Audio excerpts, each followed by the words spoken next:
Oui, c'est ça.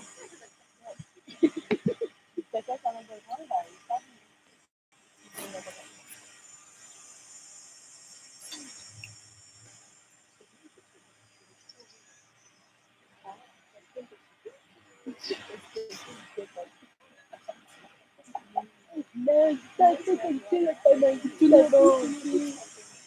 Ça, c'est tout.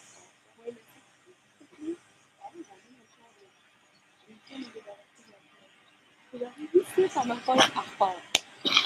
C'est vraiment plus savoir c'est le film de garçon. Tu vois, ça m'a fait peur. Ah ouais? Tu m'as pas mis ça dans la tête. Non, mais c'est elle la fille parce qu'on l'a pensé les deux.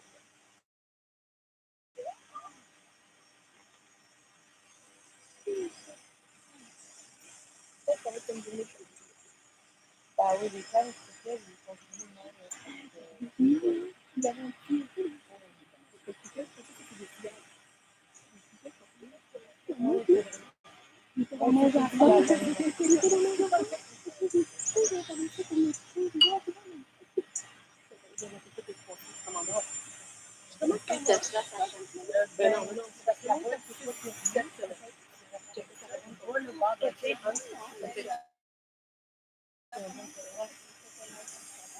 Il faut pas que tu aies encore parce que tu as des choses là-dedans. Ok, raison. Parce que je vais le prendre. Voilà.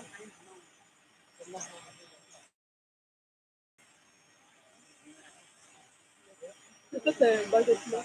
C'est un bol de base, c'est ça. Oh. Mais peut-être que tu ne veux pas rentrer dans notre dedans, là. Moi, j'en ai à côté de ça. Je sais pas pourquoi tu donnes pour moi, je suis pas en train après. Parce qu'avant que toi, on va t'aider.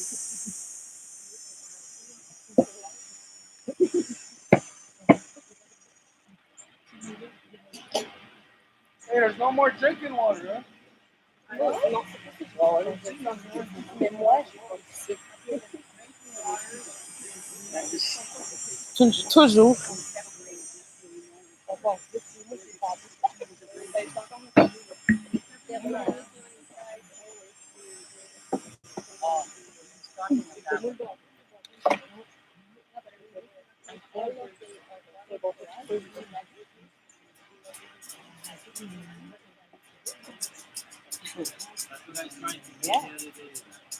Ton fil est parti, par exemple. De mon bord, je le vois. Je suis encore là. Elle est tout le temps croche, mais je allô, Elsa? Et boy. Ben, c'était là qu'il fallait te mettre les pieds.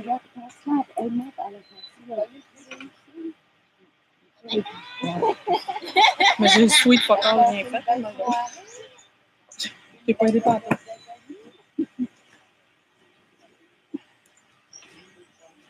Ce sera pas long. Je suis capable de me déplacer. Comme ça, tu vas avoir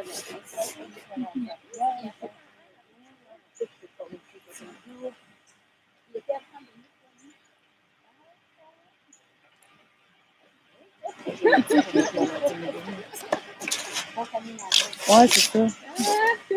Si la table avait pas, tu fais. C'est du croche.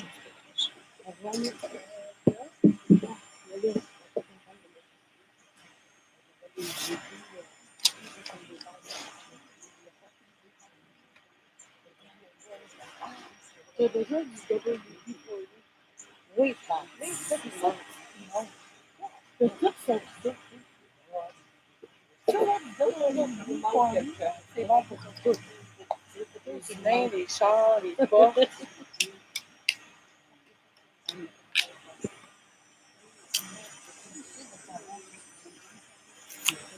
T'es impressionné? Merci beaucoup.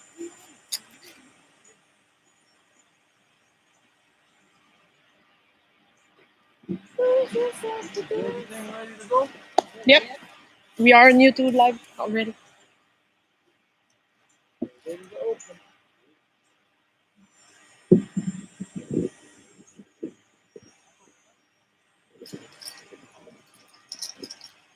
What's going on with this Dragon? On our Italians, I don't want his around the door. Greet you all, and it's time to open the day. Nana Guiara and I can know what all these things going on with her. The body what all the time, body what the jumps again. Give thanks to our Mother Earth, and we should be as reliable as she is. But they can know what all doing but soon. I give thanks to the people. He's sending that there, but the one that just without question. It's still amongst us in the earth, then in Guyana, the video of the job. And those of us who still run the other days on video of the job down, the ceremonies. But if anyone out there now heaven, it's the same in every rock, and I going up and all this stuff. To give thanks to the Lord, so to quench our thirst. I do a dollar step to wash. I keep nagging the crossing to value the thanks. But if anyone out there can go do, she's saying it now. To be flowers things up over heaven. We give thanks to be a part of life and so clean all the waters for us.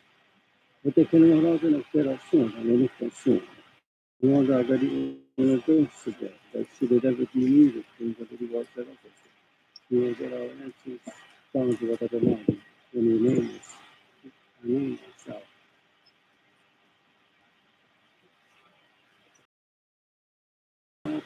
On that soon, as you know, so you do.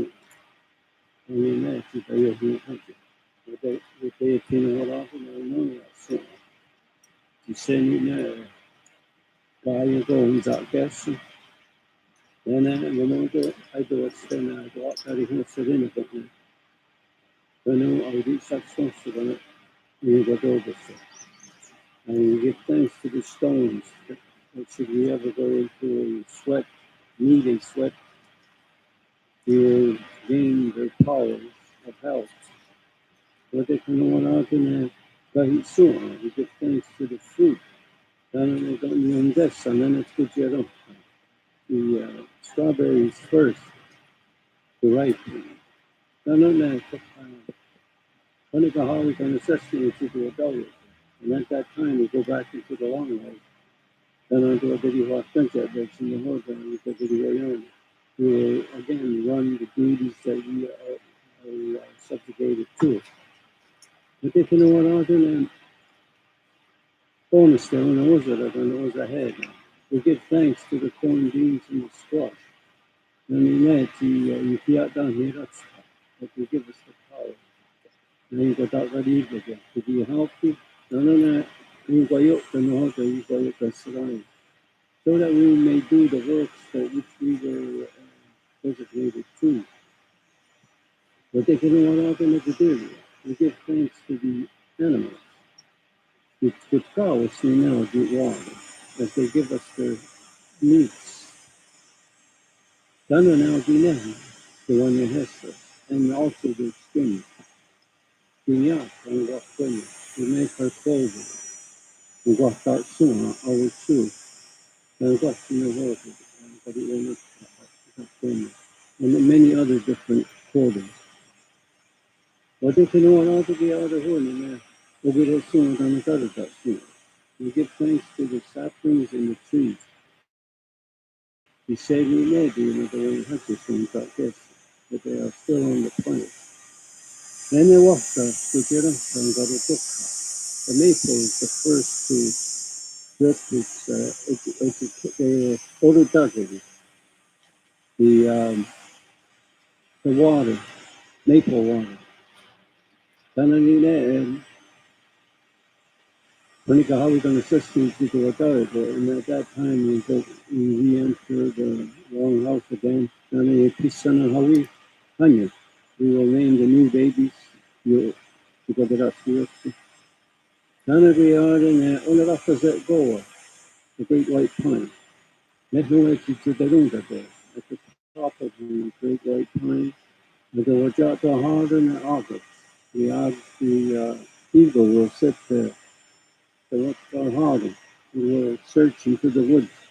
That kind of a heck for Dawa. If anything evil is coming at the key road, they will tell us. Then I get that when you're the owner, for us to be prepared, the owner, what will arrive. What they can arrive in that, creating Colorado, creating at the Wakanda. We give thanks to the four rings of four seasons.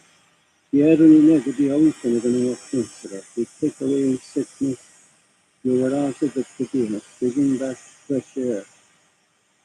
But they can arrive in there, you keep over the duelos.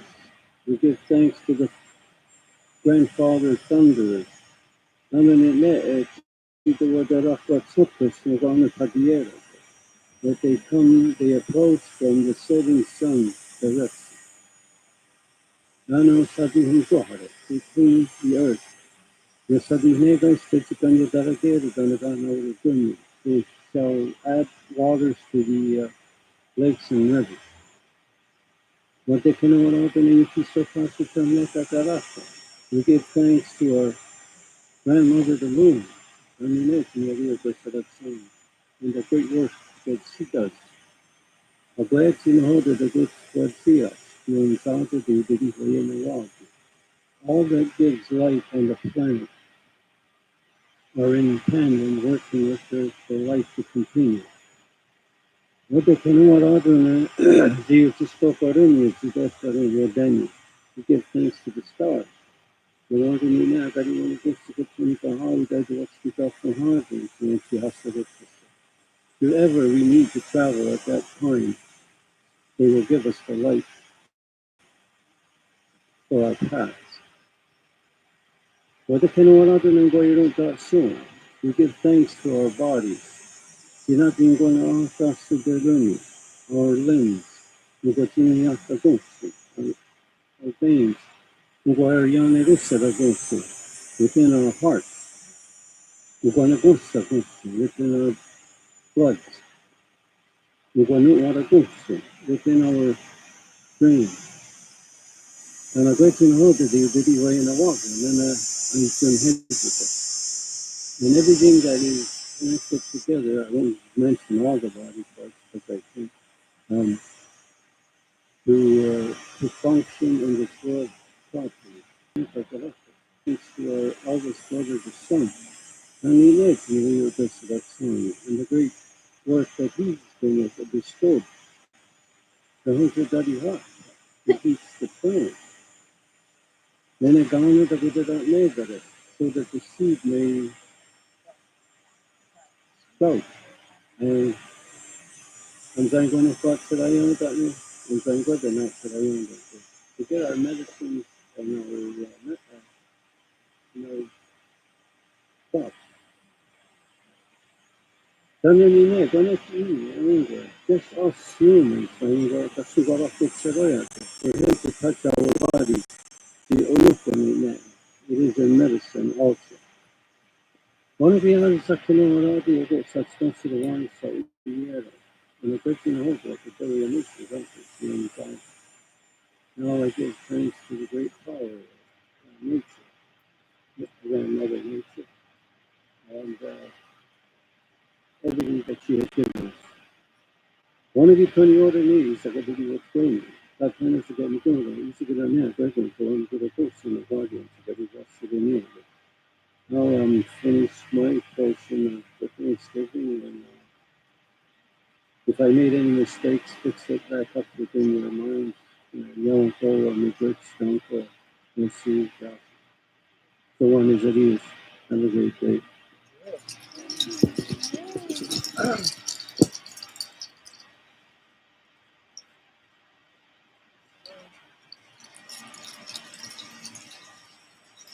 Vamos, que eu vou, que eu vou. Eu não sei, senhora. Kasi ikaw siya yung touch the religion and budget school and stuff. Uh, okay, before we get started, a couple of things to go over. Something that was on my mind in the last couple of weeks is about what has been happening with the honesty in one of its stuff. When we look at the corn, we know that we have two gardens here. One is the sacred garden, another one is the sustenance. Well, the sustenance is growing better because it's newer ground, newer soil. But when we look at both of the gardens, that it's like as if they are growing uh, equivalent like to the way that it is was identified about that he grew at a rapid rate. Not that his body grew really fast, but that his mind, his intellect, he became mature, much maturer than everybody else his age. He grew rapidly.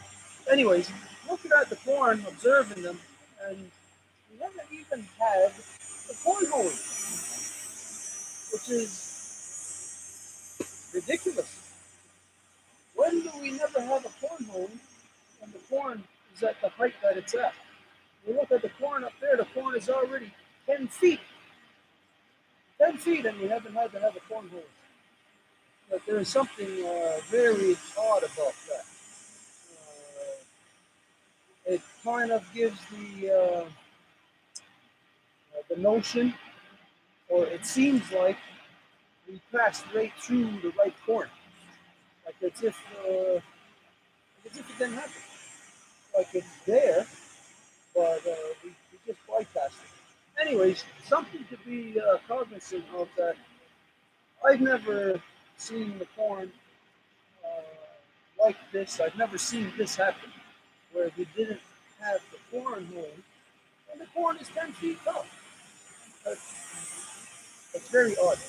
Now, when you consider, like, say, for instance, farmers today, industrial farmers, they plant their corn and they leave it there and they don't have to do anything because they spray it full of pesticides, everything else, They don't have to go and hoe it up. It's an industrial way of distorting the corn nowadays.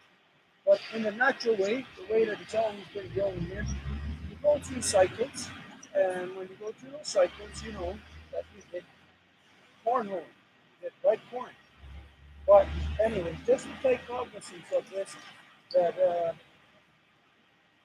it's the first time it's like this. But also, I've been noticing that the corn stalks are very thin, and the leaves are very thin. They're not as full as they used to be, like in other years. This could be, of course, because it's been so dry, it's been so hot, and we don't water our corn. It's a natural process here, so we're very fortunate that we have this where we're situated. That in the evening times, well, of course, it gets a lot of condensation forms, so we're very fortunate that the garden here, where it is, it kind of produces its own water. It produces its own fuel, sort of. But still, it's still odd. Maybe somebody else who has experience with corn also, maybe they can let us know if they are experiencing the same thing. If the stalks are narrow or skinny, if the ears are narrow, not as full. Of course, we would have to look at somebody who is irrigating or somebody who's in a wetter climate to feel it out to see. The reason why I'm bringing this up is because before we opened, there was talk that Wire Gerda was identifying about, he was speaking to somebody about Bayana Goa, and he breaks down the word to say what Bayana Goa means. That today we automatically all think great law of peace. That's what we automatically think. But the breakdown of the word is as he identified, it's the good path, right? The great path. So when you're following the great path, of course you're identifying the great path, the creation. You're on that path. When the law was established, a greetings has come into place, has evolved out of the Great Peace, which is skana goa, skana goa gone. And the day before the law, that it was not skana goa gone, because everybody was fighting, so the greetings were much more different. There was no greetings. You know, you're not going to greet your enemy when you're going to the battlefield. Hey, how's it going? Okay, and then you get into positions for your job for the day, and then you go out on the field and you fight it out. You know, there was no greetings. You know, there was only greetings within the individual nation and any friends we may have had, and it was not rooted in a great peace. So the greetings before that may have been on the levels of what everybody says, wait, wait. You know, it's just like saying, wait. It may have been something on that level. But after the establishment of the Great Peace, then everybody who was at war together is now sitting together in peace. You got to think about this. If you were, say, the person that you've had the worst problems with in your life, maybe somebody that you broke apart from, like if it was a boyfriend or girlfriend, husband or wife, or if it was just somebody that you were fighting with, whether it was a guy or girl or not, that think of the broken relationship, that do you sit together after that? Do you have to counsel on things of great importance after that? Well, in this world, no. So, in what the status quo is today of people that we don't have uh, a working relationship with the people that we break up. If we have children with them, yeah, of course we have a working relationship with them. But if it was like the same sex, like just two enemies break up, you know, like never, maybe they fight and never talk, they don't have business that they do together. Like myself, there's a lot of people tried to kill us in our life. I don't work with those people. I don't do business with them. So our greetings with them is virtually non-existent. Some other people, there is a working relationship with people who have actually been on the opposite side of the fence with us, who we do out of respect identify as gonna go on.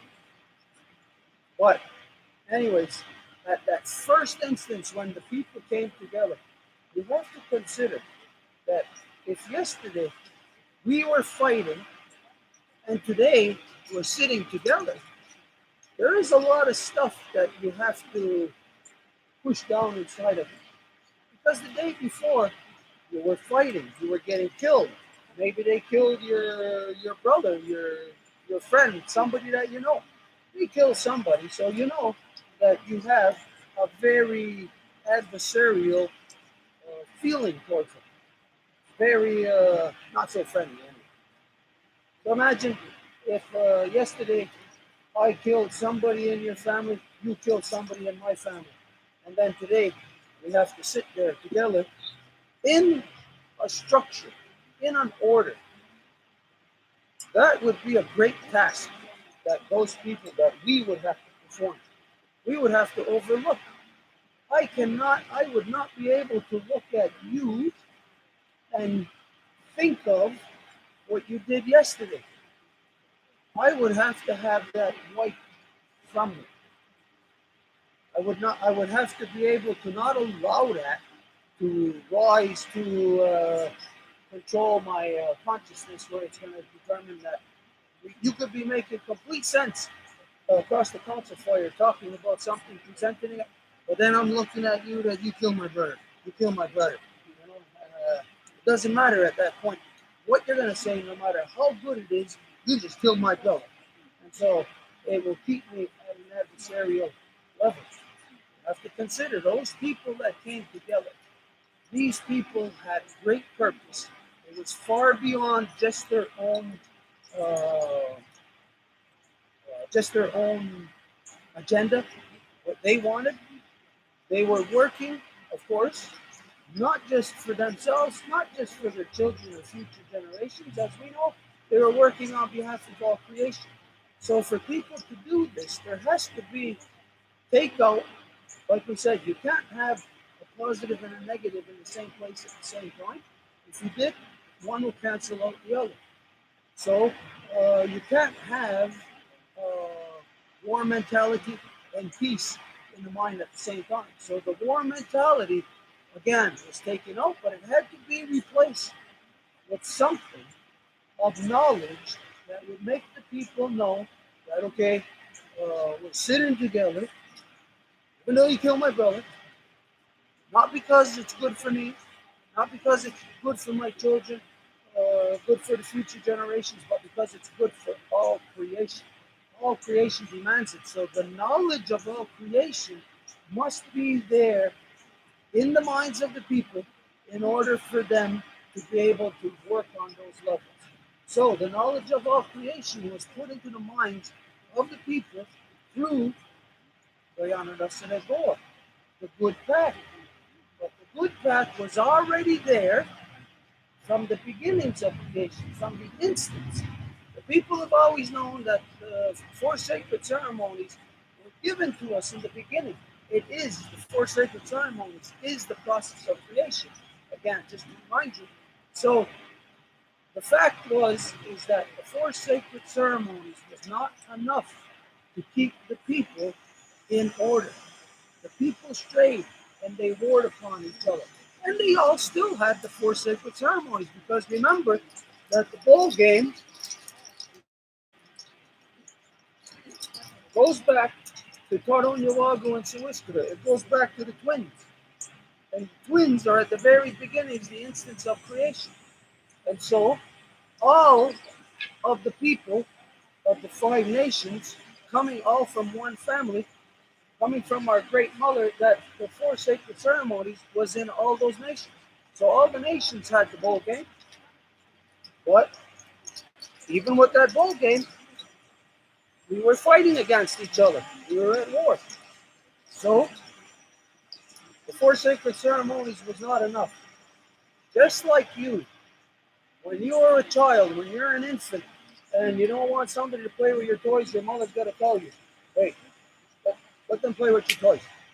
And it may take you maybe many interactions, maybe the first interaction, and you'll learn. Maybe that baby is extra good-hearted. Most girls, most girl babies will do that.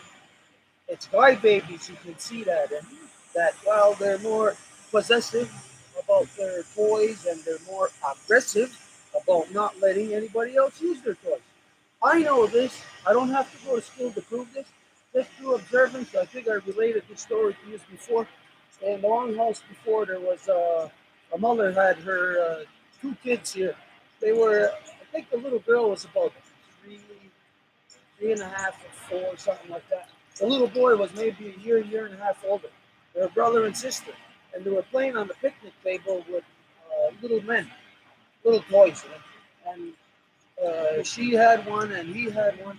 And the little boy was going up to her and going like war. And the little girl said, "No, no, let's just kiss. Let's just hug and kiss." She said, "Let's just make them hug and kiss." So you know that it's intrinsic in little girls, little girl babies, to have that love. Because again, as is identified, that from the newest born baby girl to the eldest grandmother, all the life givers are mothers. The littlest baby, she's born right now. She is a mother because she gives birth to love. No matter what, if she doesn't give birth to a child, it's impossible. She's 1 day old. She's given birth to love. Because the moment that her mother, her father sees her, there's wow, there's love. The moment anybody else sees her, holds her, it's love. So she is giving birth to it. Little boys will do that too. I mean, if you got a baby who's born right now, he's not able to go, get off of my toys. He's not able to say that yet. So he is love also. But when we start to walk down our different paths, as the Guyana Russell Road talks about, the good path, the great path, that as we start to walk down our different paths, we see that the role is different. for the women, for the life givers, and for the life protectors. Life protectors to protect, no matter what anybody wants to think, that just like an egg, you know, the shell of the egg is hard, so it has to be uh, hardened to a certain degree. We have to be able to say uh, no. We have to be able to assert our ability to say no and to make sure that what we're saying no to doesn't continue, it doesn't persist. And so you see, as a little boy goes through life, he is exposed to these learnings. His mother teaches him. This is the reason why, in law, that the children belong to the mothers, and up until they're of a certain age, where then they are handed over to the men, so that the inside of the males is soft, like that egg. So just like the egg, the inside of the males can create, can understand that life process that the mothers provide in this world. And when they have that at their core, then as they get older, the hard shell will protect that in their core. And that's what enables the males to say no and to assert what they're saying no about into the world. But it's based on the love of the mothers. So there is a very great balance here that, of course, has to be considered in the world when you know that on one side of the world everybody was at war. Well, you got to think, why? When over here, peace. Again, there's a process that is left out of the non-native world that is not considered, that is forgotten since it's been pulled out of it, since it's been oppressed. But this process, of course, is evolution, where that little baby who has to be taught by his mother, but let them play with your toys, or to be told, listen to your sister and don't war. Let them hug and kiss until that little boy grows up, and when he reaches adolescence, he gets to a stage of where, in his evolution, now his mother doesn't have to tell him. She shouldn't have to tell him. Well, if a mother has to keep telling somebody when they're 16, when they're 20, when they're 30, then that person is infantile. That person's mind is not developed. And under those cases, then, you know, like within our society, then those are people who have to be managed. But an average man would not have to be managed that way. He evolves. And so the four sacred ceremonies, which is the good path, evolve into law, where what we are going into today, uh, like you hear of in all other religious stories, they tell you that whoever their savior was, they say they basically gave like 10 commandments, basically telling you to be good. Well, yeah, how do you be good in this world? Somebody tells you be good. How is that going to happen? When other people, of course, are violated. It doesn't give you structure. So it's one thing to say, be good, and then when everybody's standing there saying, okay, what does that mean? Be good. It could mean different things in different places at different times for different people. And also, something to have peace upon our Mother Earth means that there has to be a common understanding between all people. And this is where the great path evolves. The four sacred ceremonies, the path of creation, evolve into us defining or having it defined as to how we do good, how we walk together in this world, because then it becomes a matter of interaction. And a matter of interaction is not your opinion. I could have this opinion that it's a good interaction for me to pick up this box and shoot it at your head. It's an interaction. I'm interacting with you. But You know what it is? It's a violent thing. So my interaction with you is not the same interaction that you have coming from me. So that means that there is not a common understanding of how we interact. And so the Gayanadasada goal, the great good, the great path, evolved to have, because we're at war, because we're fighting, it evolved to define. Just as a child will evolve. Again, they'll first be not letting others play with their toys. Maybe they'll fight over playing with their toys until they'll evolve and they'll let you play with their toys.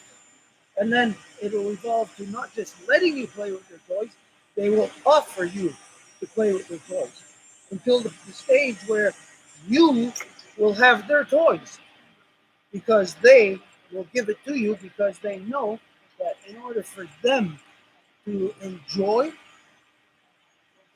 their toys or the experience, the complete experience, that it must first be given to you. And then at that stage, if you then share it back, then this is where I benefit from my initial action. It is being human.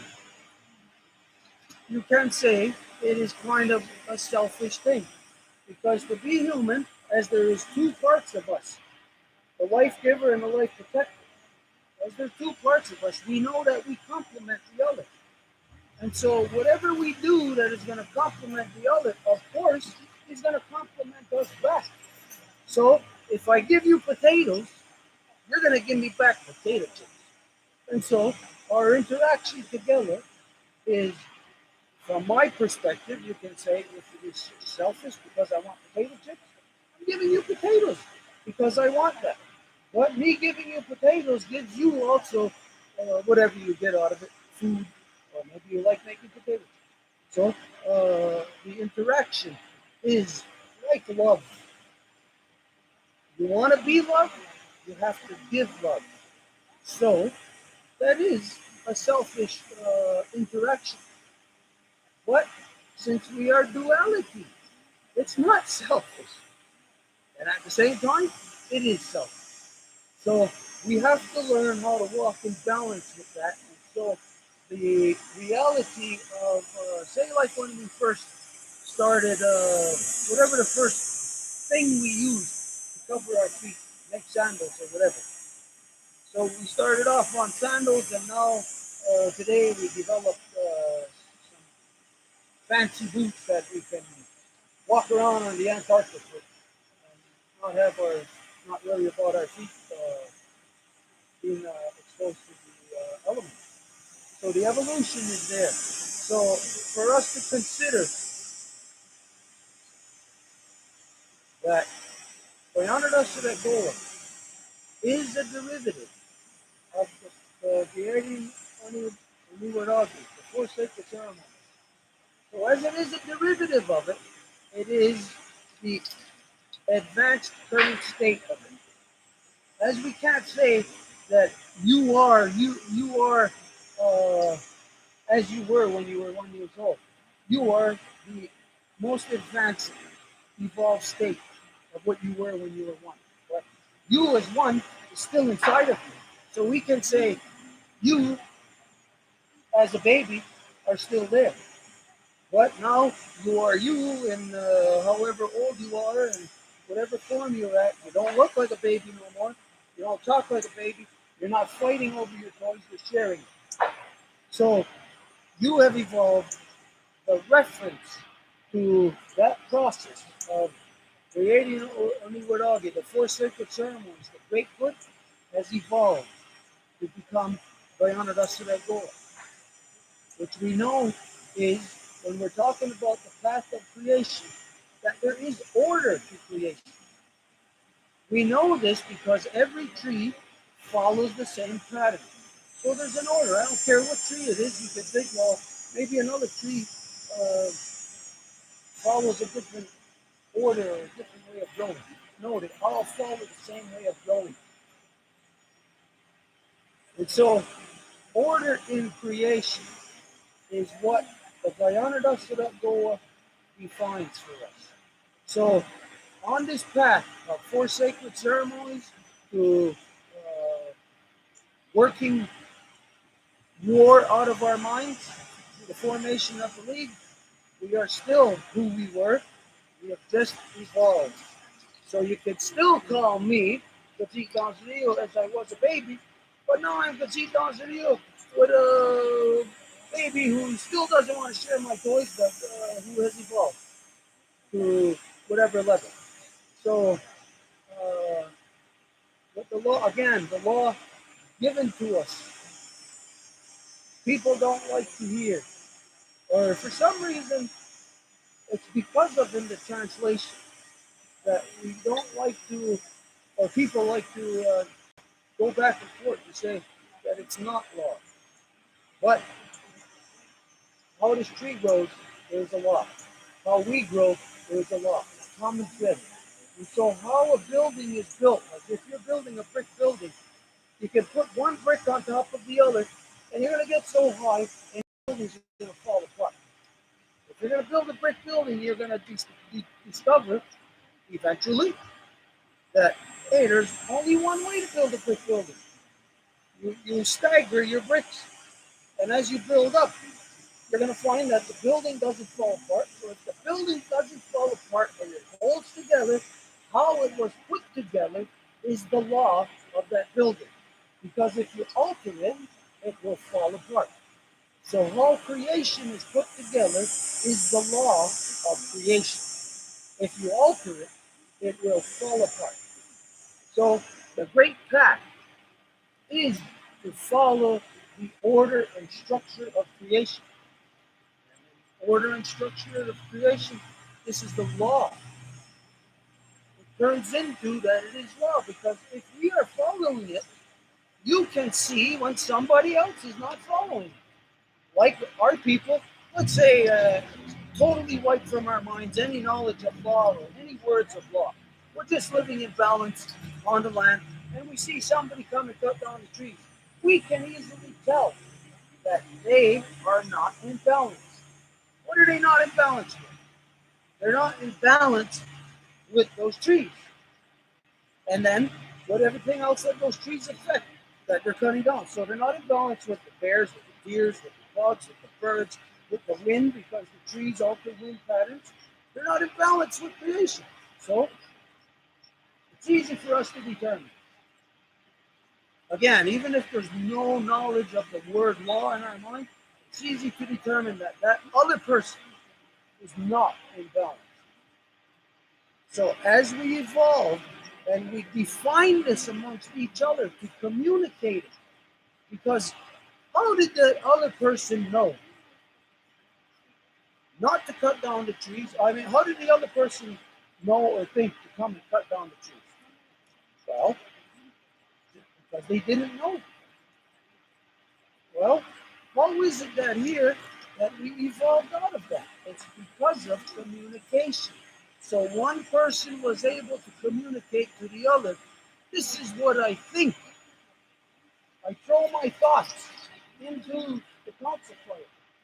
And if my thoughts are correct, then everybody else who is sitting there, bound by our interaction together because of love, everyone else is sitting there who will determine, is that thought, my opinion, is it true?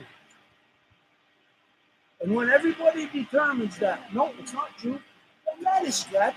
It's not law, because if it can't be substantiated by somebody else, then it's not law. But if you can substantiate what is presented, so it's only through the council process that evolves people, because only through that process you can then have an interaction with me on my opinion to get me to stop cutting down the trees. And this is how, through this process, that we arrive at a very articulated definition of what our actions are, good or bad. And it breaks down to this within our language. You are either of Ganigun or Ganigun. That is either a good thought or a bad thought. There is no arguing it after it's defined as a bad thought, because there's no degree of cancer that is acceptable.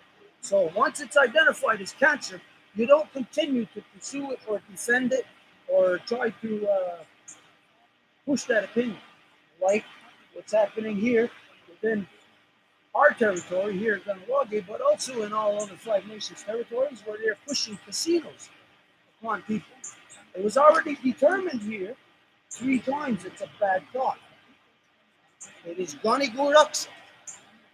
The first time it was said that casinos is bad, we don't want it. When we said we don't want it, it's because it's bad. If it was good, who would say we don't want something that's good? We said we don't want it because it's easy to determine it is bad. So from the first instance of determining that it is bad, it's Gani Guraksa. And so after you go through that process of identifying Gani Guraksa, to pursue Gani Guraksa after that is to break the council process. Because the people have already said this is bad mind, bad thinking. You got nothing to do with bad thinking. And then for someone to pursue it further breaks law. The law of what binds us together in peace. And this is where, like as you see in Akwesasne, that's precisely what they did. They broke the law of peace and they killed each other to get casinos. So when you don't follow structure of creation, it defines into law, and you don't define it, you break it, you ultimately will kill. Like any religion, you will kill for your opinion. And so law is a continuous thread throughout creation, even when all we knew it as was the 4 sacred ceremonies. It was law when it came time for the strawberry. And even though we were all fighting, you know what? Everybody went back into their nation through the strawberry ceremony. Why? Why did they do the bowl game? Why did they have the name? Why did they do these other things since the beginning of time? Because it is law. It's what binds the people together. Why does your heart beat? You don't got to think about it. It's law within your body. You don't got to think about any other bodily function, because those are the things that are law. The only things you got to think about is where you're going to go swimming today, what food you're going to eat. Those are the only things you got to think about. And when you do, that it's got to be in balance so that you're not going to eat somebody else's food, that you're not going to go swimming in dirty water, or you're not going to go swimming in a place where maybe there's other people and it might cause something. You know? So, the goal is the good path. It is Galigurila, Yohahio. When we know the good path is Yohahio, then the goal to identify it as good path, yes, but it is not the exact same definition or words. The same way as that, I'll say shoes, but my moccasins and my winter boots are both shoes, but they are different. They are defined differently. Anyways, evolution has gotten us to the point of where it is so articulately defined that the mind of the Ganyandahaga especially was able to break down all creation into a certain category that broke down into 3. That would either be of the turtle, wolf, or bear. And again, for you, photons, neutrons, and electrons. Oh, you know that according to non-native science, all things are built on protons, neutrons, and electrons. So you know that all things are subjected to the law that holds protons, neutrons, and electrons together. So we could see again common law. Okay, so before we go any further, there's a lot of things that we discussed over the last few days. We're actually, what, in the 6th or 7th day now? Okay, just to identify to you, you all know that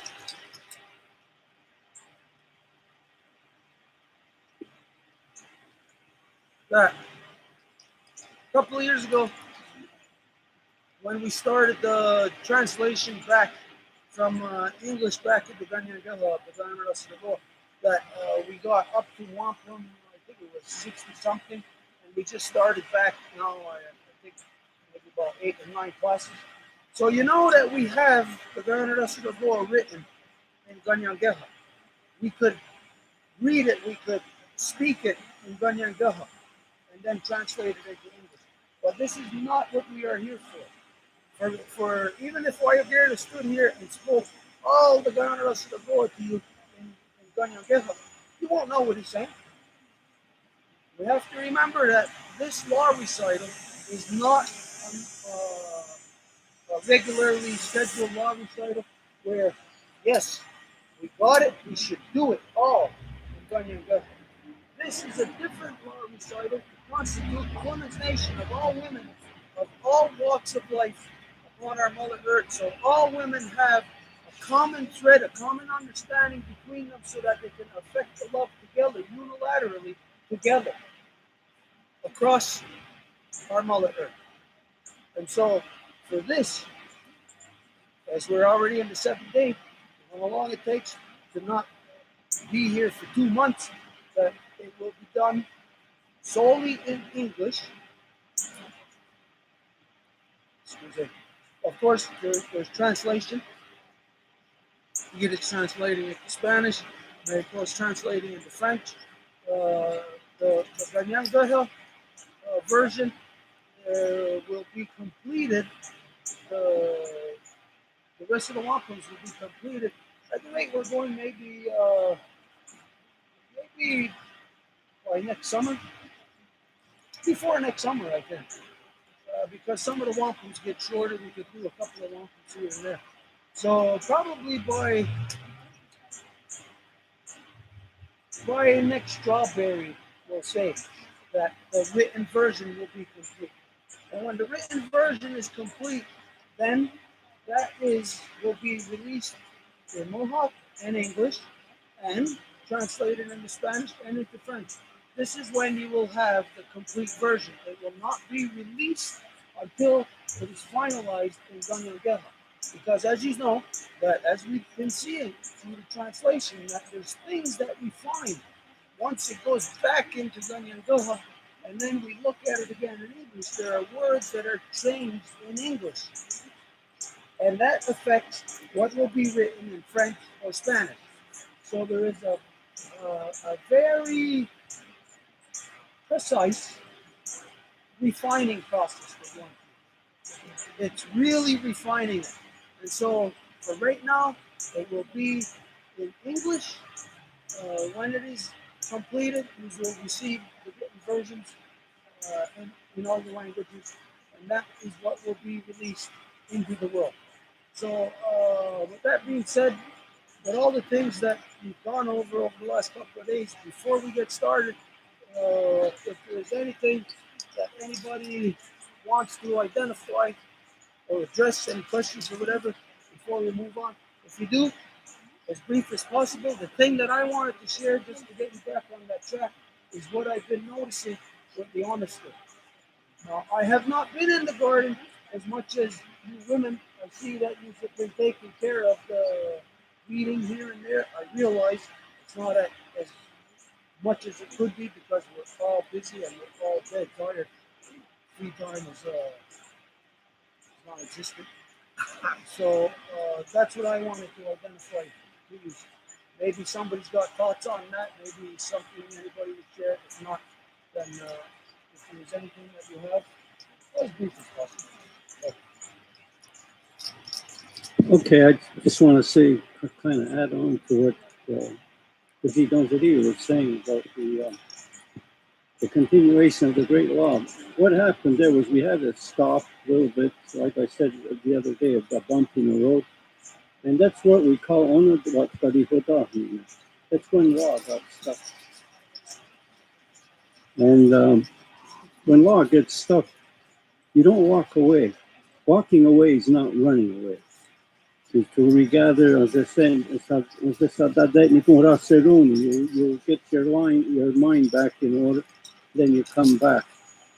And for me, I come back because I finish everything I start. At least I try. I won't go out on a limb and say I finished everything I ever started. No.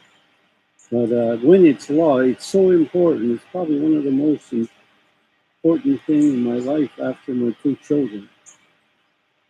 And one wasn't even on the planet when we started this. But when it's completed, as Rio said, because it's the law is not just on the Haga, I'd like one copy sent to every community within the Confederacy and have them read it and add to it. I wouldn't want to take anything away. I hope we don't take anything away from ours, but let them add to it, and then we'll see what they say, and we'll see how their English differs from ours. And will be a great teaching tool to the whole Confederacy because they're setting a template, and that's my goal. Now forward.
relation insurance. Then get back to the garden here.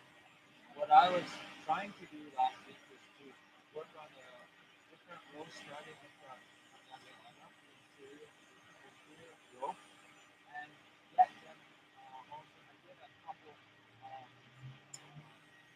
reinforcements with sticks. Because if we get real weird, if we get it strong, the plants are so tall and the bases are not reinforced.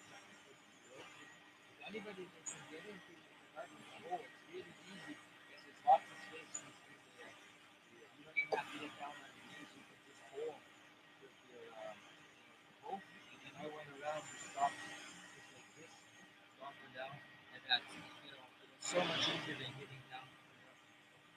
But it's not the end of the world. And if ever there was like just like a providential rain, just enough to get the ground wet again, then it's really easy. Then you get down with some new plants or something, and really put that clay around the crop. But they're going to have to be reinforced to it because the garden is so beautiful. I was just thinking if there's a way to come through, and it's going to be a lot more work to stand than that. Yeah, so I just wanted to finish with that. And it only took me about, I think about an hour per row, especially when you don't have to sit down to do I was trying to give my best. And lastly, it was great to see all the work that, I usually just reading. I gave those plants to the home. So now we'll go. So if we look at what he identifies from out west, that it's very wet and the plants are growing very tall for them to fall over. Here, it's very dry and the plants are growing very tall. So there's something happening where I am able to notice, and even I talked about this also. She identified too, like a shock or an amazement. That, well, what do we? Look how tall they are. Everybody knows that front garden, that's really tall. We're halfway, barely halfway through, and they're 10 feet tall. I remember our best year, they were 12 feet tall at the end of the year, at the very end. So now, here they're 10 feet tall, and today they're over 10 feet. The other day when I measured it, which I never got another chance to go back and to show a video again to compare and show everybody, but they were 10 feet when I did it last week. Now they're taller. So we're pushing 11 feet right now. It's something for us to think about.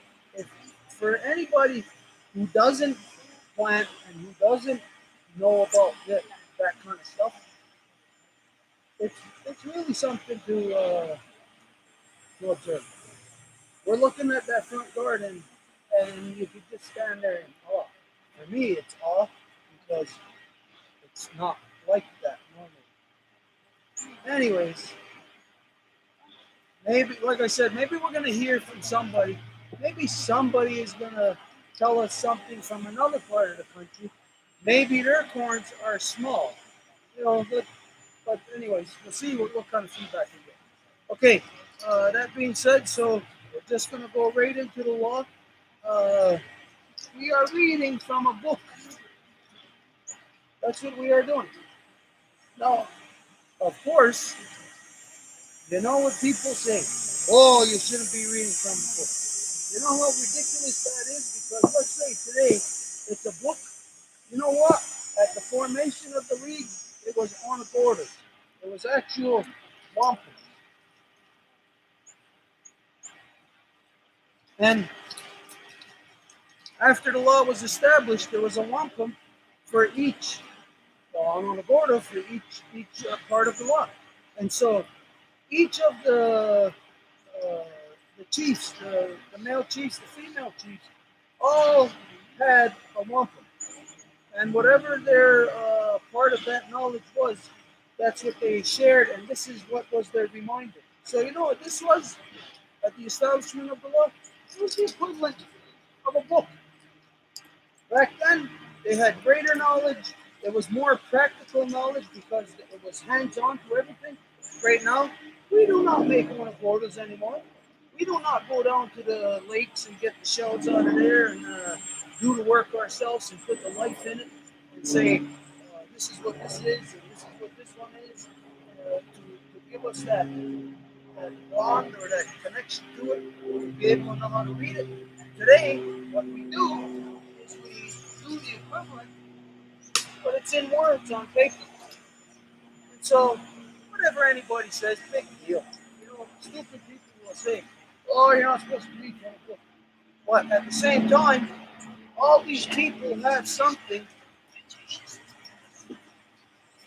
that they would call a condolence cane. Now, this ain't a condolence cane, but if this was a condolence cane, which is not part of law, condolence cane is not a part of law. It was created by one of the chieftainship titles as a reminder because there's a lot of titles that you got to remember. You got 48 titles you got to remember. You got to remember what clans they are. You got to remember what their trait is. Because, like here, Owner de Goa, the tree, the great white pine with the furthest reaching branches, it's easy to identify uh, what the title is, what it means.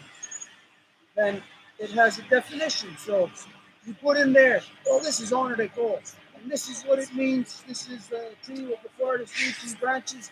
What does that mean? You got some part of it that reminds you of that it's the tree. What does that mean? So it tells you in there. The branches, what does that mean? It tells you there. The farthest reaching branches, what does that mean? It will tell you there. So all it is, like a condolence cane, is a reminder. That's all it is. And so today, because we are poor, we are not as rich as we used to be. Today we need a reminder, such as written words on paper. And so this is where we were that when the Gunawida had gathered all the united people, they were gathered now in Onondaga territory. Remember, this is just after the approach, or they got Taradaho. Now, Taradaho, you may think in the story that they just got him. Yeah, okay, he agreed. No, it was not that easy. It was not a matter of him agreeing. Because again, remember, he already had power. So law is what the Gunawida told him. And in here you will see how Taradaho was subdued.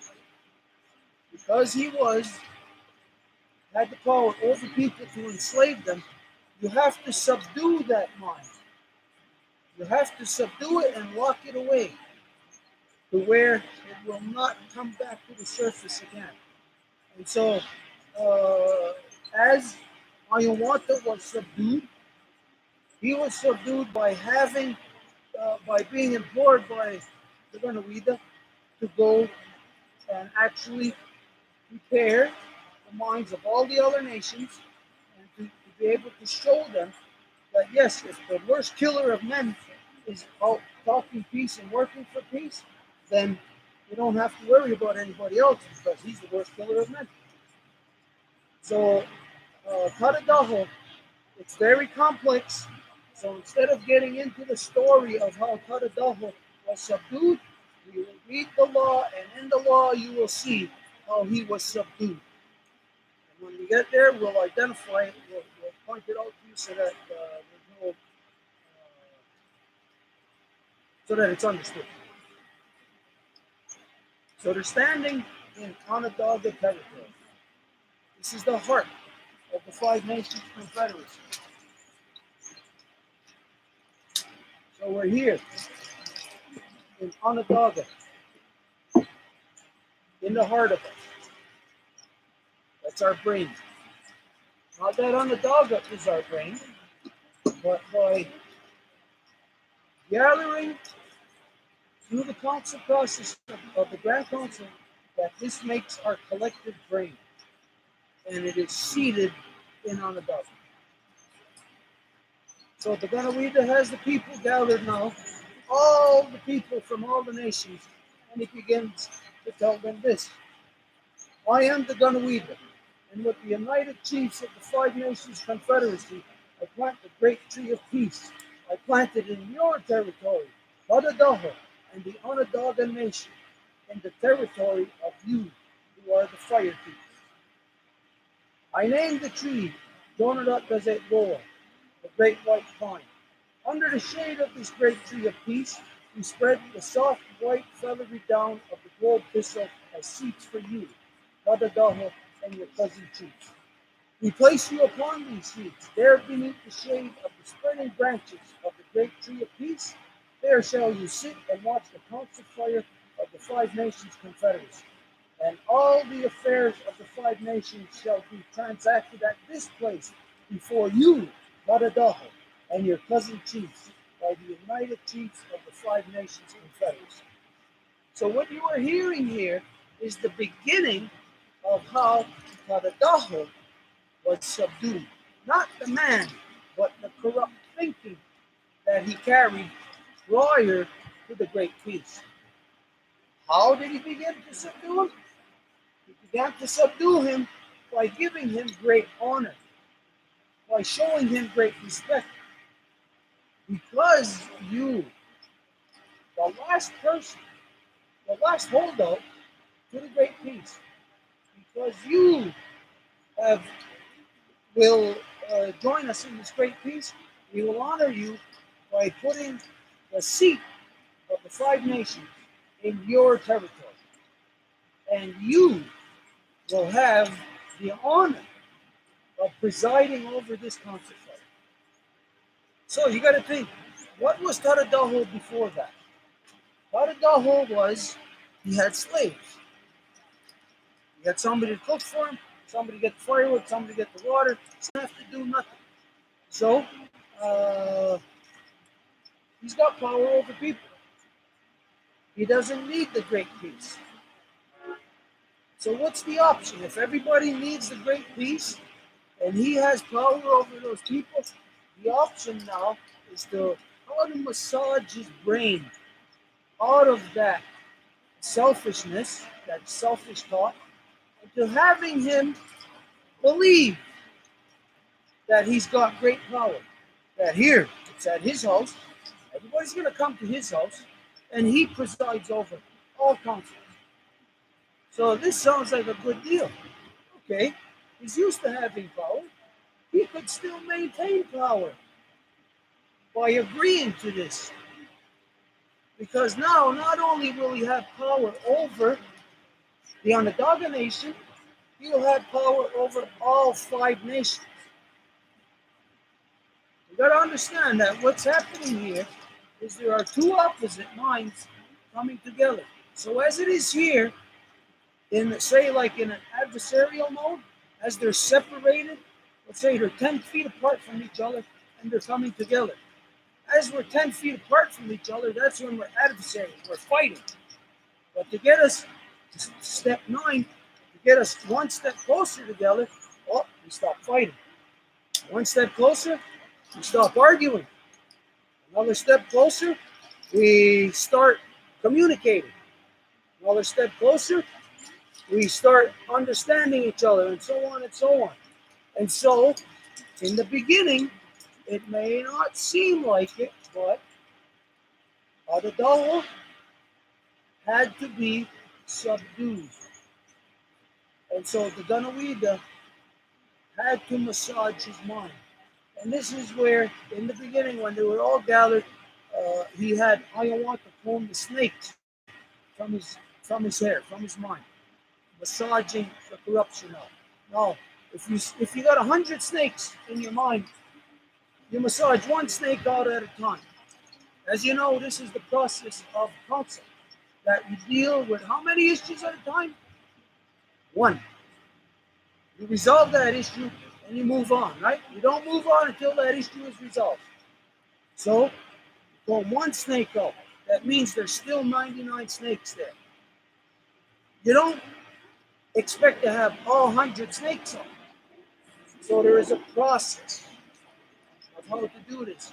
You have to understand that when the Ganawida is reciting the law, the Kadadaho, that is the process of massaging all those snakes out of his mind. So it's one at a time. So he plays on his ego. If you join this great peace, we will put the tree, the central fire will be right at your home. That's playing to his ego. But this is how you subdue ego.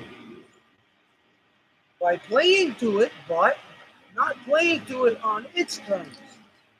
Playing to it on the terms of Gayana Rasira Boa, of that ego that fits within this creation. The fact is that I got ego, he's got ego, women have ego, everybody's got ego. But that ego fits within this creation. And so this is a reality of ego, if that's what we want to call it, or whatever we want to call it. We all have our own way. And our own way is a part in this creation. So you can't expect to just go up to somebody and say, change your way, and it's my way, and expect that it's going to be a smooth transition. It's not. And this is what is not known in the non-native world, that they forget about that reality of that ego, and they just uh, overpower or overrule each other's way. And this was expressed, I think, I don't know, sometime in the last couple of days, where we identified about that the non-native doesn't know how to conclude war. They don't know how. You're at war, and the winner charges the other one with war crimes. That's insanity. How could the winner charge the other one with war crimes? Because to be the winner in war, you actually got to do more war crimes than the other one that loses. That's common sense.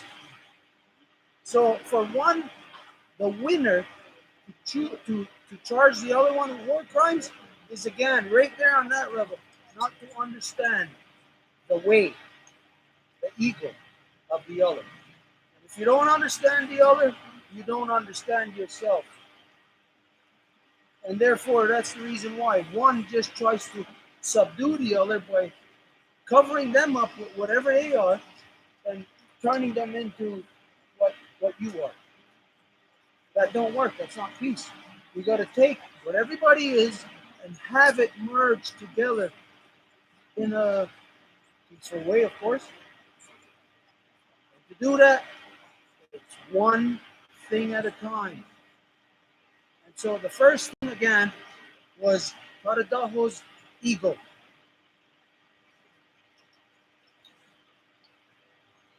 Now, how this is going to work is that if you have any questions, if there's anything that is not understood there, or if you just have something that you may not be able even to formulate a question, you just have something and you know that something to address. We will not move on until, if there's any questions about it, until all questions, all thoughts are resolved or smooth over. So what we'll do is we'll stop at each open before we move on. Then all questions will be answered before we move on. So if there's no questions, then we'll move on. But we will take a minute on each one because these things will just fly over your head. I'll take the time to read it over again. Just did the first couple of wampus to get you to get used to the process.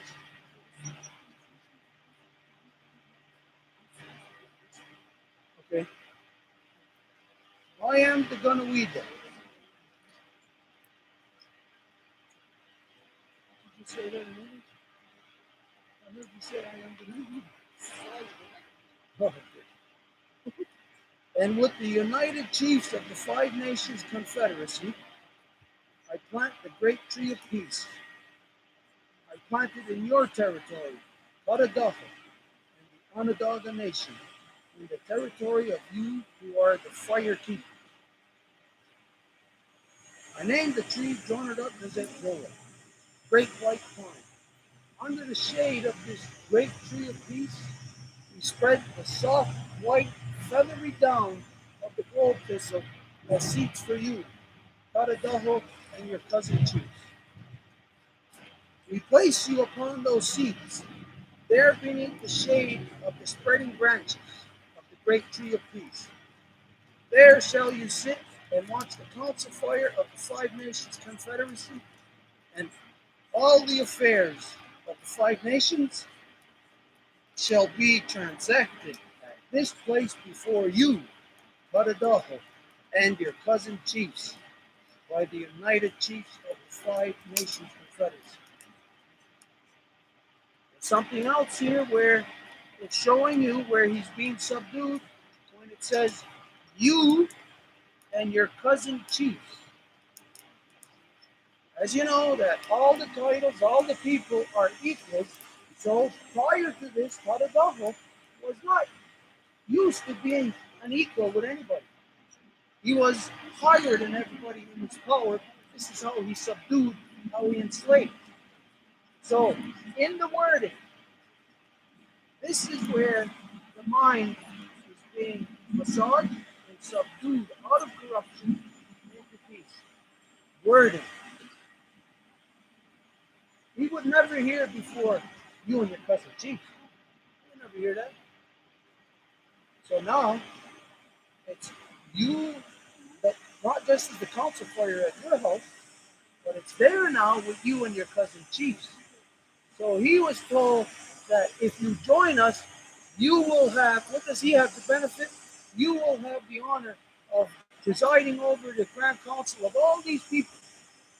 Now he thinks again like it's almost like on a level of king. But when it's identified to him, when it's articulated or defined at your house, but in your territory of the Onondaga Nation. So it's not at Tadadaho's house, because Tadadaho did not live with the rest of the Onondagas. He lived in the lake, on a little island, in a glen. And that's on the rock where he sat in that glen. That was his house. That's where he conducted his affairs of enslaving the people. So now, when he's first told it will be at your house in your territory, it's actually not at his house. It's right in the center of the Onondaga Nation. So he had to leave his island. He had to leave his island and go back into the people. And then he's told, these are your cousin chiefs. And as you go on, you find that all the chiefs are equal. So it's a slow massaging of his ego, of his of him to let go of the mentality of enslaving others, of having power over others. But also to identify that you who are the fire keepers, this identifies something else. It was first said that Tadadaho will be the fire keeper. You will preside over this fire. Yes, you will preside over it. But in the Onondaga Nation, you who are the fire keepers. So the entire Onondaga Nation is the fire keepers, not Tadadaho, not the chiefs, not the clan mothers. The entire nation are the fire keepers. Now this tells you something right off the bat. As we go into law, it will all become very defined as we go further. But right off the bat, what it tells you is that here was a pyramid from the top down. Now the pyramid is being flipped over, where it's not just Otadeho, it's not just a small group of male chiefs, it's not just a small group of Taradoho, male chiefs and female chiefs. It is the entire nation that is the fire keepers, which tells you that everybody who you might consider, just for argument's sake, the lowliest person on the totem pole equal with the highest person on the totem pole. They are all the fire keepers together, which means that every person in the Onondaga Nation has the exact same responsibility as Taradaho. But the way that things turn out today, Taradaho is like a king, a ruler, a dictator, or the person that fills that role. Not Taradaho, because Taradaho is still a title, and that title is actually here. But the people that are filling these roles today are not on that level. They do not even view themselves as being equal with their own people. They may say that they are, but when you see their conduct is above their people. So, what the wording done, what the Ganawida done, is massage again the snakes out of the corruption out of the mind to actually turn the pyramid upside down to where it's the people that are on top, and that Taradaho has to listen to the people.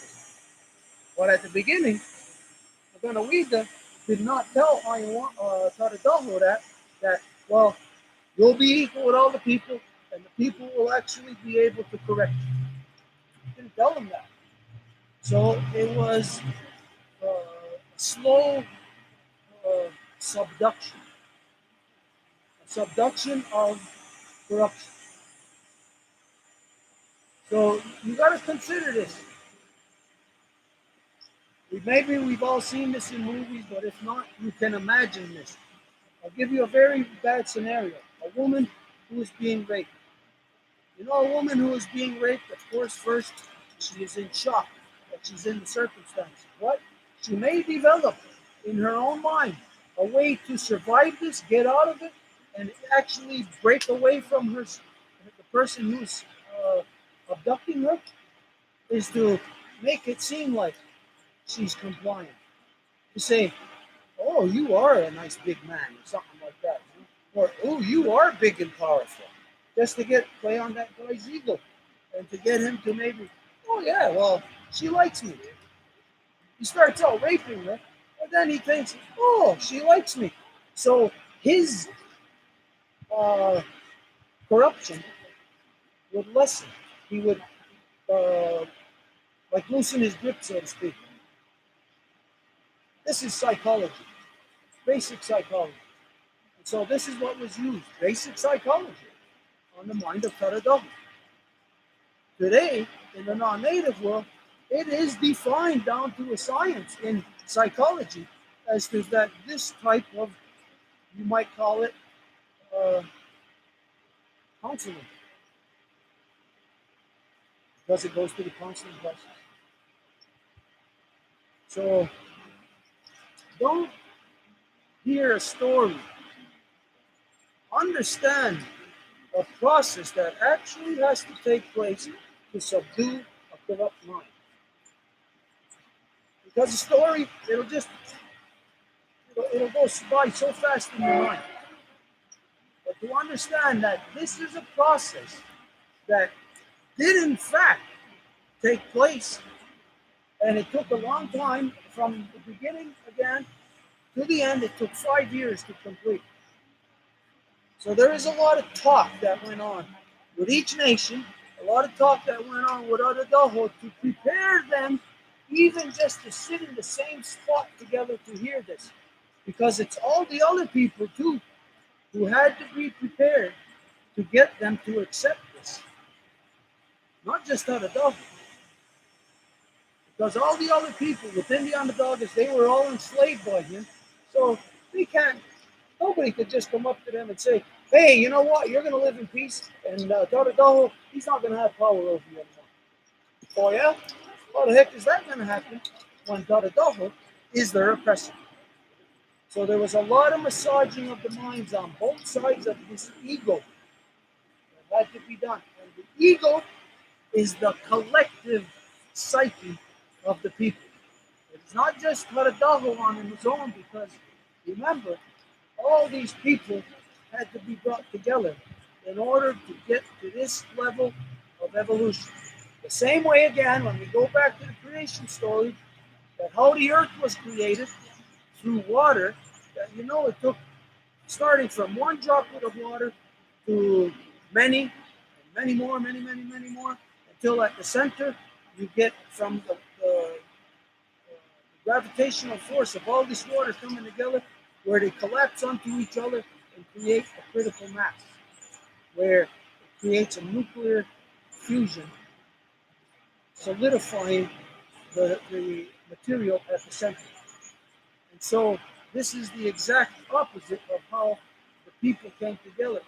It is totally dependent on all the people coming together in order for the evolution of law to come into the world. So, any questions on this or anything? Well, it's actually the potential versions of the current material version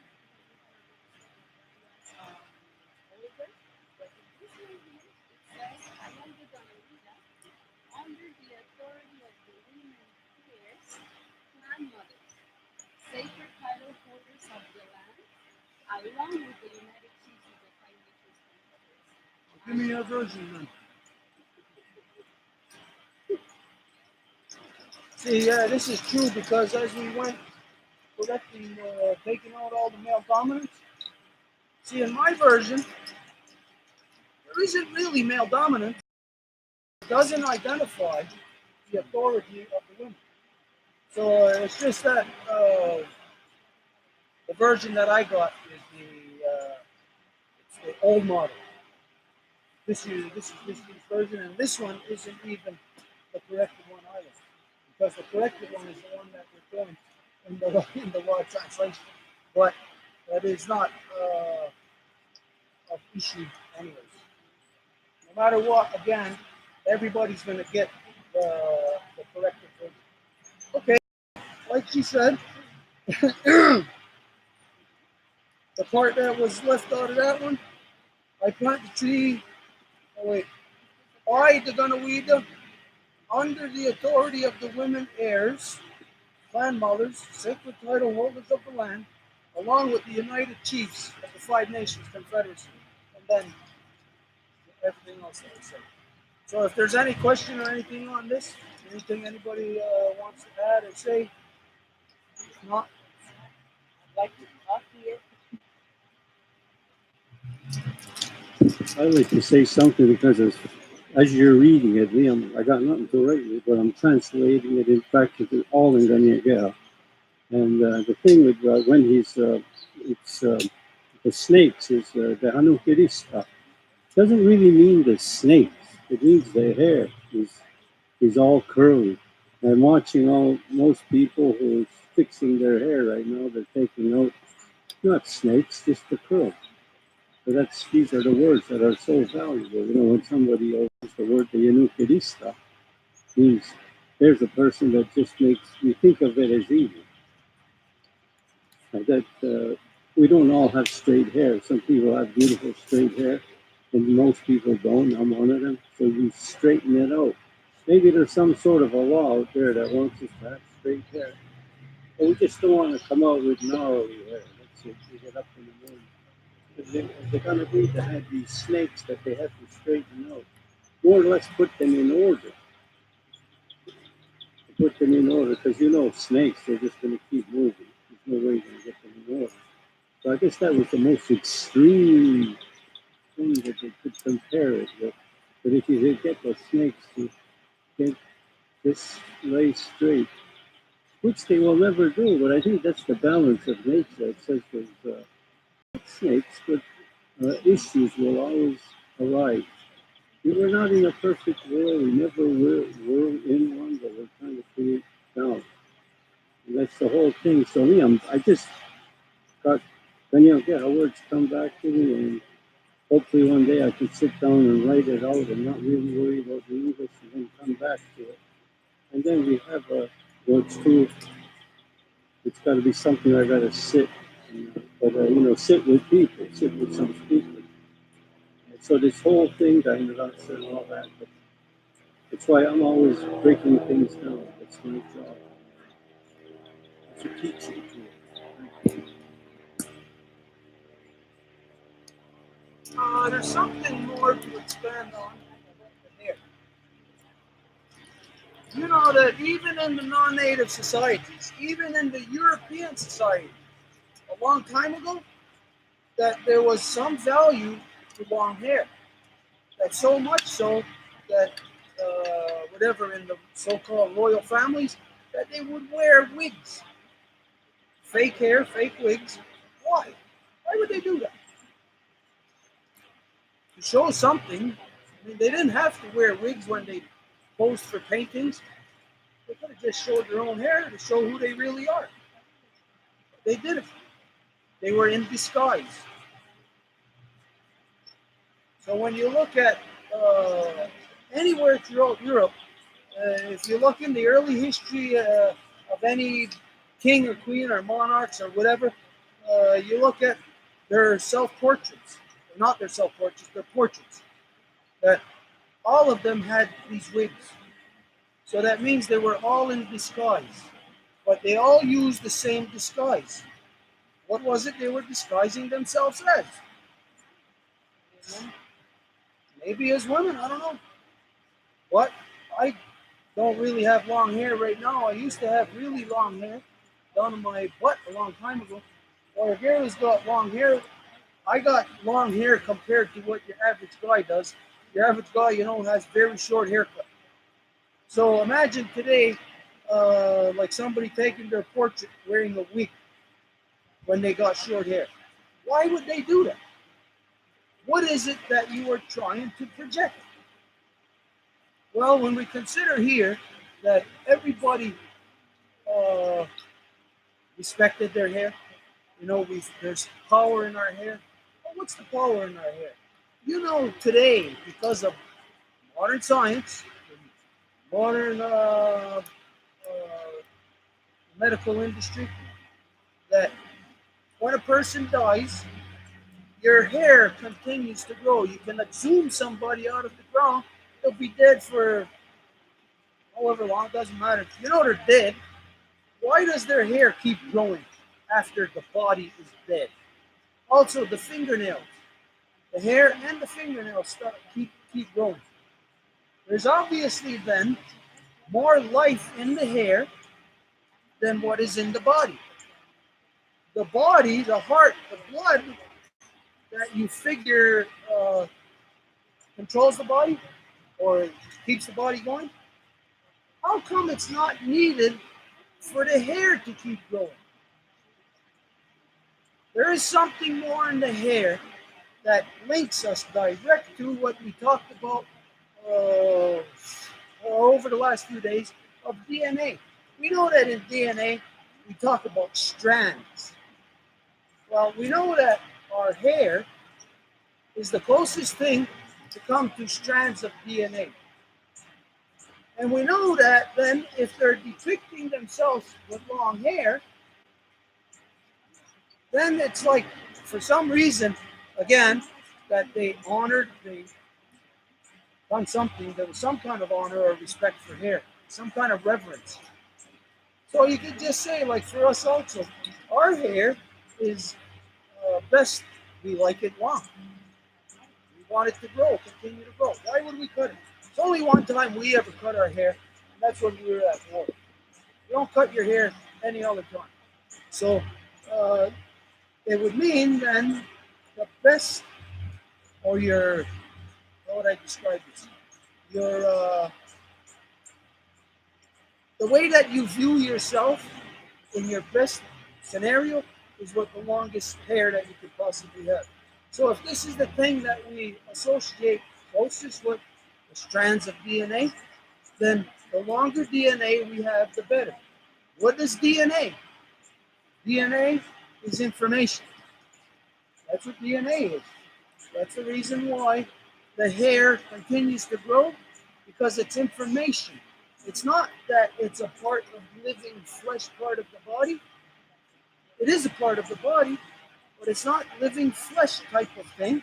Because if it was, the moment your heart stopped pumping, your hair would decay also.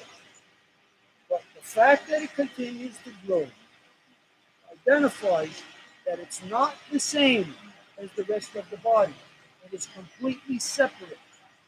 Still a part of the body, but completely separate. So it doesn't need blood to grow. It doesn't need oxygen to grow because you bury somebody under the ground and you put them in a sealed, tight, airtight box, and you exhume them later, their hair is grown. So it doesn't need oxygen, doesn't need water, doesn't need blood.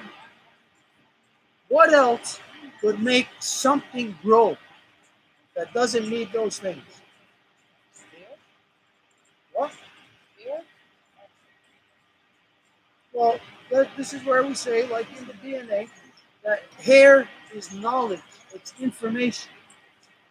Like in your DNA, as we said the other day, now today, scientists are storing information in human synthetic DNA because it is found to be the best way to keep record. You can, like, if you had to have files, let's say you needed 100 filing cabinets, well, you could put 100 times 100 filing cabinets on a quarter inch of DNA, and even more than that.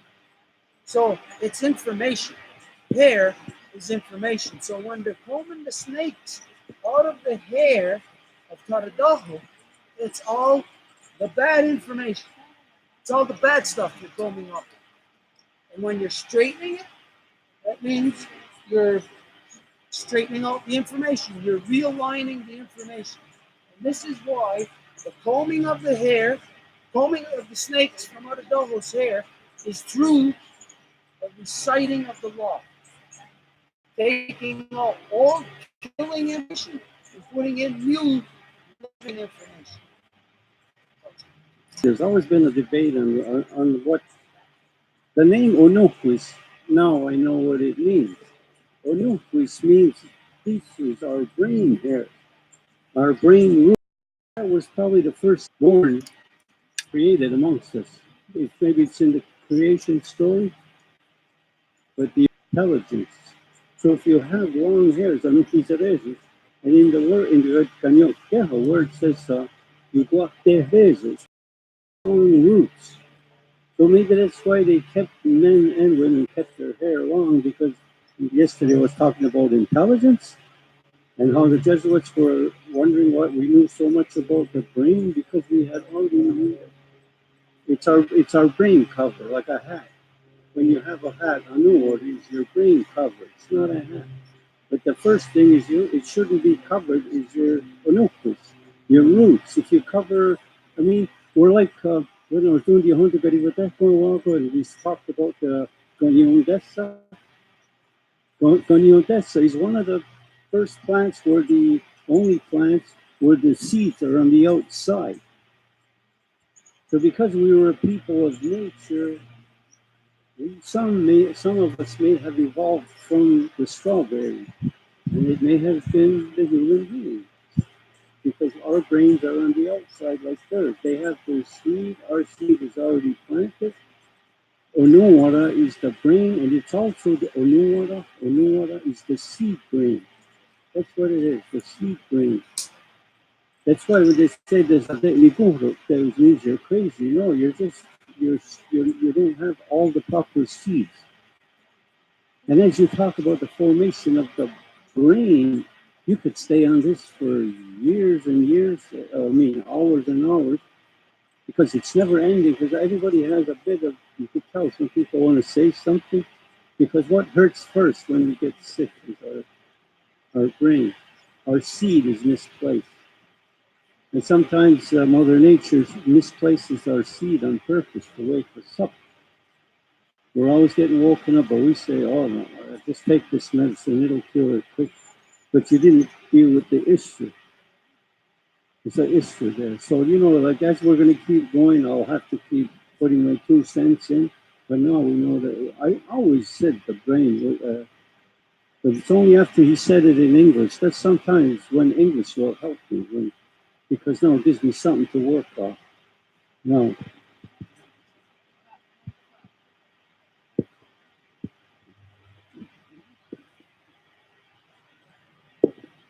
I always understood that the length of your hair is the greater connection to the ground, which is why, in the native world, the hair is always growing long. So if you cut your hair, then you're cutting that connection in the root that's going into the ground.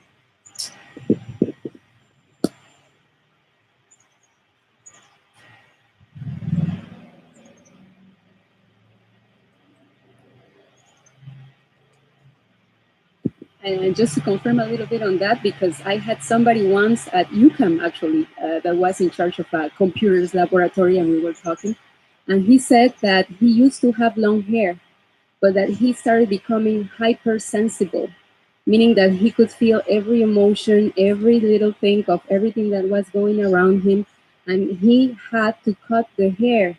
And he says that as soon as he got his hair cut, it stopped. He didn't have any more headaches. He didn't have any more issues. Like, he just calmed down. So it says a lot about, like, if we are in a working good environment, we wouldn't feel anything bad.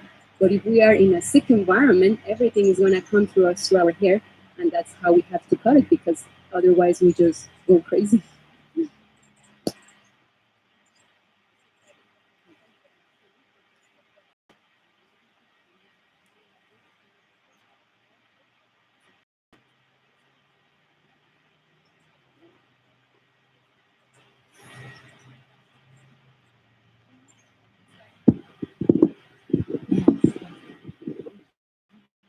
Hello, my name is Asa.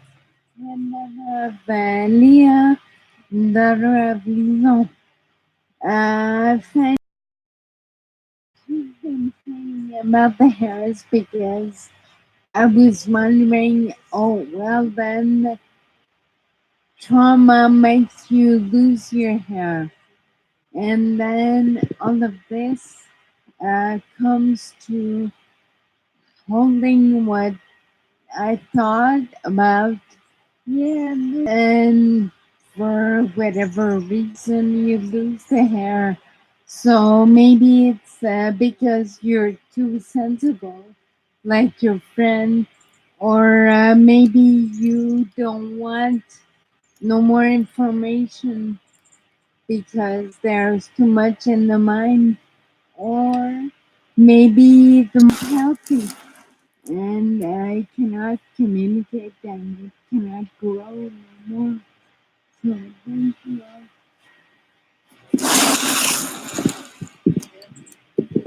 As you know, that with all things, there's the inversion.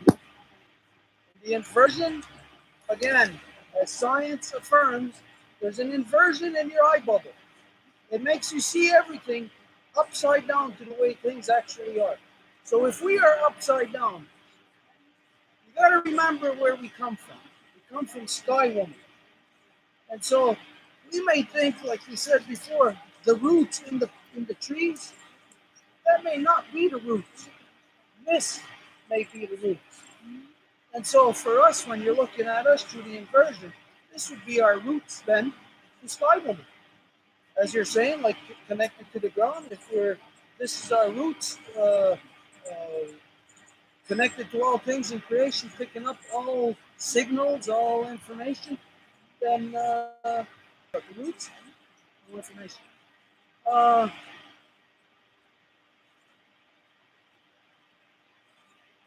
Everybody knows this, especially the first time. Let's think back to your first girlfriend, your first boyfriend. Yeah, the first time you came together with somebody. Guys especially like to do this. Touch the girl's hair. Run your fingers through her hair. Like for a guy, yeah, that feels really good to do that to a girl. But and I know that if I get somebody playing with my hair too, that feels so good, eh? Like to have somebody else brush your hair, or even if somebody's just going like this through your hair for you, like, oh, that feels like such a pleasure. such a caress. And we know that began with our mothers because our mothers did that to us when we were babies. Fix our hair. She would caress our hair. She would run her fingers through our hair. This, of course, is a beautiful feeling. And we know when we're older, age that we're at now, each of us, we've all experienced in some intimate moment with our boyfriend or our girlfriend, whatever, your husband or your that feels really good too. But to have your hair played with, it's on another level. You know, it's like somebody tickling or massaging your feet. It's on another level. But the hair in particular, this is the reason why we tell all the kids when the kids come here.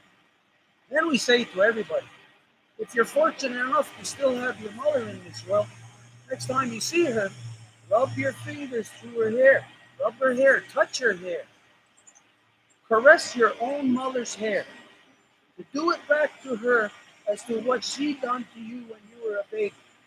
But also, let's think of the whole life process.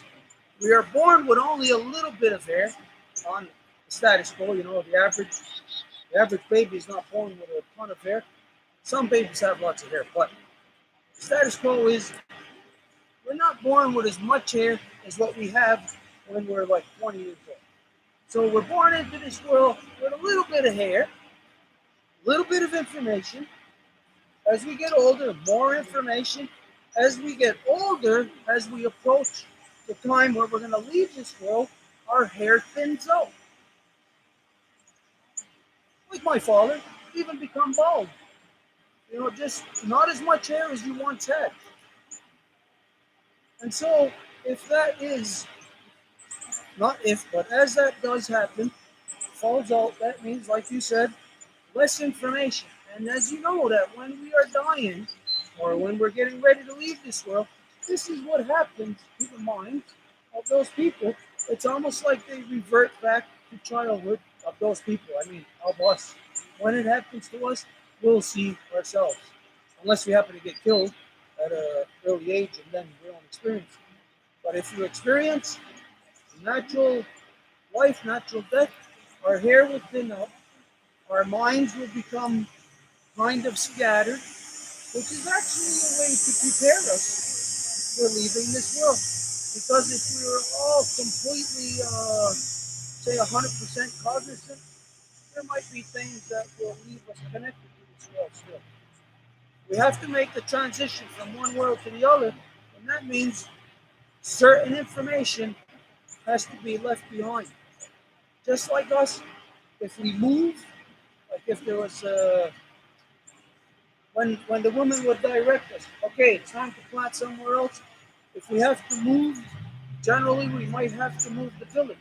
When we move the village, well, there's going to be a lot of things that'll be left behind. You know, you're not going to take everything. You're not going to pick up that whole building and move it somewhere.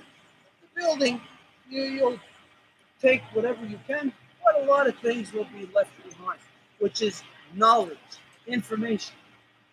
So there's a lot to see here about just the connections with the hair.